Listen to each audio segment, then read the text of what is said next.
कोफ्ते के सालन से बची हुई चना कोफ्ता बिरयानी, चने की दाल और कोफ्ता बिरयानी बिल्कुल तैयार है। आप इसका लुक देखें, इसका टेक्सचर देखें, क्या ही अमेजिंग आ रहा है। कोई देख के नहीं कह सकता कि आपने जो है उसके लेफ्ट ओवर जो आपके पास सालन बचा होता है इसको यूटिलाइज करते हुए आपने इसको एक रीमेक दिया है। अस्सलाम वालेकुम, कैसे हैं आप सब? उम्मीद करती हूँ आप सब ठीक ठाक होंगे, खुशबाश होंगे और हिफ्ज़ व अमान के साथ होंगे। आप सबको सबा के किचन में खुश आमदीद। आज हमारे किचन में क्या बनने जा रहा है जी? आज हम बनाने जा रहे हैं बिरयानी, लेकिन वो किस चीज़ की बिरयानी है, कैसे बनाएंगे, वो हम सब बाद में डिस्कस करेंगे। आप सबसे पहले तो गुजारिश है कि प्लीज़ मेरे चैनल को लाइक करें, सब्सक्राइब करें और बेल के आइकन को ज़रूर क्लिक करें ताकि मेरी तमाम रेसिपीज़ का नोटिफिकेशन बर वक्त आपको आपके नोटिफिकेशन बार में मौसूल हो सके। तो जी आज हम बना रहे हैं लेफ़्ट ओवर कोफ्तों से चने की दाल और कोफ्तों की बिरयानी। ये देखें जी, ये मैंने कोफ्ते का सालन बनाया था, मेरे पास बच गया। इसके मैंने कोफ्ते जो हैं अलग कर लिए और ये मेरे पास तकरीबन 1 कप चने की दाल है जिसको मैंने 1 से 1.5 घंटे तक भिगो के रखा हुआ था। ठीक है, तो ये कोफ्ते जो मैंने इसमें से अलग कर दिए। कोफ्तों के सालन की रेसिपी ऑलरेडी मैं जो हूँ वो अपने चैनल पे दे चुकी हूँ। ऐसा होगा तो मैं इसकी एंड स्क्रीन पे भी इसको मेंशन कर दूँगी। तो चले फिर अपनी बिरयानी की तरफ चलते हैं। अच्छा जी, कोफ्तों और चने की दाल की बिरयानी बनाने के लिए पतीली के अंदर मैंने शामिल किया है 1 कप जितना जो है वो तेल, क्योंकि हमारे ज़्यादा कोफ्ते के सालन में भी थोड़ा बहुत तो तेल होगा। तो अब हम इसके अंदर शामिल करेंगे तकरीबन मैं 6 से 8 टमाटर हैं जिनको मैंने रफली चॉप किया, वो लोग शामिल करूँगी। साथ ही साथ इसमें शामिल करूँगी 1 टीस्पून जितना नमक ताकि हमारे टमाटर जल्दी से सॉफ्ट हो जाए, और 1 टीस्पून जितना लेवल्ड भर के अदरक और लहसुन का पेस्ट। ये सब शामिल करने के बाद हम इसको कर लेंगे जी मिक्स, और मिक्स करने के बाद अब हम अपने टमाटरों के जो है वो सॉफ्ट होने का वेट करते हैं। जैसे हमारे टमाटर सॉफ्ट होते हैं तो फिर हम इसके फर्दर स्टेप्स की तरफ चलते हैं। जी ये देखिए, हमारे टमाटर हैं वो बहुत हद तक सॉफ्ट हो चुके हैं। इस स्टेज पर मैं इसके अंदर शामिल करूँगी जी कुछ मसाले।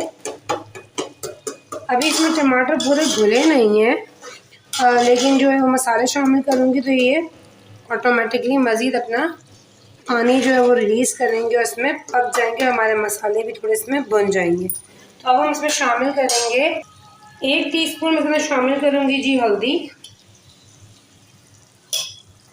1/2 टीस्पून इसमें शामिल करूँगी धनिया पाउडर, 1 टीस्पून में शामिल करूँगी जी सफ़ेद ज़ीरा, 1 टेबल स्पून इसमें शामिल करूँगी कुटी हुई लाल मिर्च, 1 टीस्पून में शामिल करूँगी पिसी हुई लाल मिर्च। अच्छा, अगर आपके यहाँ पे कम मिर्च खाई जाती है तो वो मिर्चों को अपने मुताबिक एडजस्ट कर लीजिएगा। 1 टीस्पून में शामिल करूँगी कश्मीरी देगी लाल मिर्च,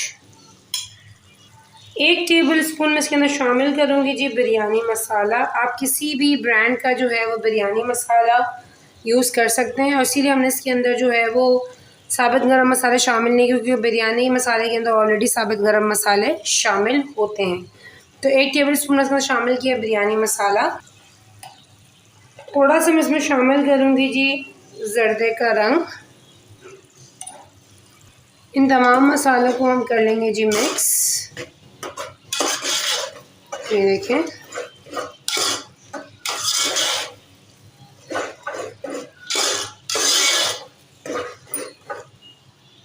अच्छा अब इस स्टेज पे जो है ये देखिए, मैंने कहा था जब टमाटर भी इसके हल्के हल्के भुनना शुरू हो जाएंगे और साइडों से तेल भी इसका ऊपर आने लगी है साथ ही साथ, तो अब मैं इसमें शामिल करूँगी जी, मेरे पास तकरीबन 3 दरमियाने साइज़ के आलू हैं जिनको मैंने काट के रखा है। अच्छा ये ऑप्शनल है, वैसे अगर बिरयानी में आलू ना हो तो बिरयानी का मज़ा नहीं है, और बच्चे वगैरह भी बड़े शौक़ से खाते हैं बिरयानी में आलू, लेकिन अगर आप डालना चाहें तो डालें, नहीं डालना तो नहीं डालें। तो मैंने इसके अंदर 3 दरमियाने साइज़ के आलू शामिल किए हैं, और साथ ही साथ अब मैं इसमें शामिल करूँगी ये तकरीबन 1 कप 250 ग्राम जितनी चने की दाल है, वो भी मैं इसी में शामिल कर दूँगी। अब मैं इसमें शामिल करूँगी 1 कप जितना पानी ताकि हमारी चने की दाल और हमारे आलू वो अच्छे तरीके से कुक भी हो जाएं और गल भी जाएं। तो जैसे हमारी चने की दाल गलती है और हमारे आलू भी जो है वो गलते हैं, तो फिर मैं आपसे इनके फर्दर स्टेप्स शेयर करती हूँ। अच्छा जी, ये देखें हमारी जो चने की दाल है वो भी अल्हम्दुलिल्लाह गल चुकी है, ये देखें। और हमारे आलू भी जो हैं वो भी गल चुके हैं। तो अब मैं इसके अंदर शामिल करूँगी, तो बस 4 से 5 हरी मिर्चें हैं वो मैं इसमें शामिल करूँगी साबित। साथ ही साथ ये जो कोफ्तों का हमारा बचा हुआ शोरबा था, जो लेफ़्ट ओवर सालन था, वो भी मैं इसमें शामिल कर दूँगी। ये मैंने जिसके अंदर लेफ़्ट ओवर जो कोफ्तों का शोरबा था वो भी शामिल कर दिया है। साथ ही साथ मैं इसमें शामिल करूँगी हाफ़ टी स्पून, इसमें शामिल करूँगी जी गरम मसाला। हाफ़ टी स्पून इसमें शामिल करूँगी जी ज़ीरा पाउडर।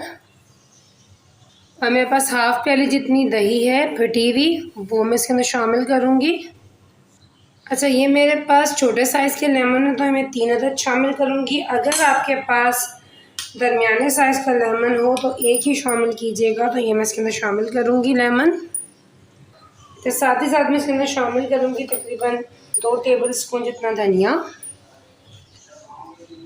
और अब हम इसको तकरीबन 5 से 10 मिनट कुक करेंगे ताकि दही का पानी जो है वो हमारा थोड़ा सा खुश्क हो जाए और इसका तेल ऊपर हो जाए। फिर मैं इसके फर्दर स्टेप्स की तरफ अपन चलते हैं। ज़रा सा इसका पानी जो है वो दही का ड्राई हो जाए और इसका ऑयल जो है वो ऊपर आ जाए, फिर हम इसके फर्दर स्टेप्स की तरफ चलते हैं।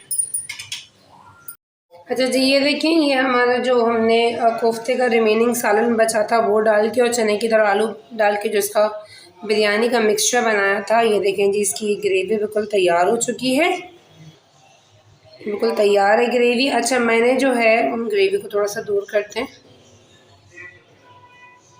अच्छा जी, मेरे पास तकरीबन 1 किलो जितने चावल थे जिनको मैंने जो है वो गरम मसाले साबित सारे गरम मसाले शामिल करके पानी के अंदर तेल और नमक डाल के इनको बॉईल कर लिया था। और उनकी एक कनी कच्ची यानी 75% मैंने ये बॉईल किया है। और इसमें से थोड़ी सी चावलों की तय मैंने पतीले के नीचे लगा दी है। अब हम इसके अंदर अपनी ये जो कड़ी है उसको शामिल करेंगे। ये देखेंगे, सबसे पहले मैं साइडों में आलू लगाऊंगी। तो ये आलू लगाने के बाद ये जो ग्रेवी है इसको हम इसके ऊपर स्प्रेड करेंगे। अच्छा जी, ये देखिए मैंने इस पर जो ग्रेवी है उसकी तह लगा दी है। अब हम इसके ऊपर जो रिमेनिंग राइस थे वो उसमें शामिल करूँगी मैं।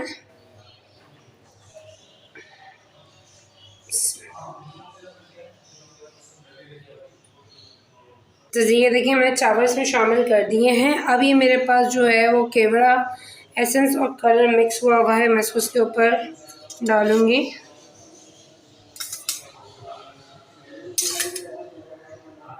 अच्छा, अब मैं इसके अंदर शामिल करूँगी जी थोड़ी सी लाल प्याज।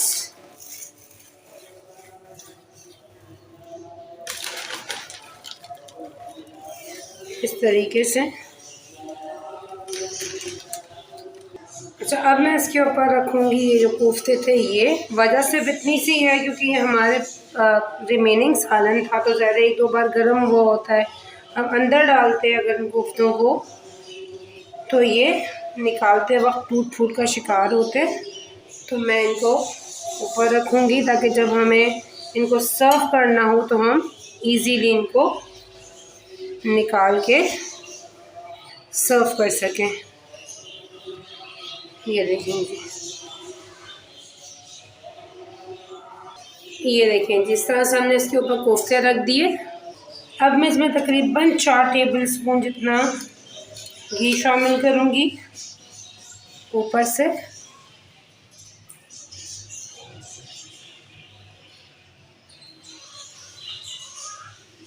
और अब हम इसको जो है वो दम पे रख देंगे। जैसे इसका दम कंप्लीट होता है तो फिर मैं आपको इसका फाइनल लुक दिखाती हूँ। ये देखिए जी, ये हमारी लेफ्ट ओवर कोफ्ते के सालन से बची हुई चना कोफ्ता बिरयानी, चने की दाल और कोफ्ता बिरयानी बिल्कुल तैयार है। आप इसका लुक देखें, इसका टेक्सचर देखें, क्या ही अमेजिंग आ रहा है। कोई देख के नहीं कह सकता कि आपने जो है उसके लेफ्ट ओवर जो आपके पास सालन बचा हुआ था इसको यूटिलाइज करते हुए आपने इसको एक रीमेक दिया है। और इसके अंदर जो है वो चने की दाल अपनी मिसाल आप है। इस तरह से बच्चे भी जो है वो बहुत शौक से इसको खाएंगे और आपका जो बचा हुआ सालन है वो यूटिलाइज हो जाता है। उम्मीद करती हूँ मेरी आज की रेसिपी आपको जो है वो पसंद आई होगी। आप इसको अपने किचन में ज़रूर ट्राई कीजिएगा और आपका भी इस तरह से कोई सालन बचे तो आप उसको दोबारा यूटिलाइज करके इसका एक मेक ओवर कीजिएगा और मुझे इसका फीडबैक मेरे कमेंट बॉक्स में ज़रूर दीजिएगा कि आपकी रेसिपी मेरी रेसिपी से कैसी बनी। इंशाअल्लाह ताला इसी उम्मीद के साथ अल्लाह पाक ने ज़िंदगी दी तो फिर किसी अच्छी नेक्स्ट नई रेसिपी के साथ फिर आपसे मुलाकात होती है।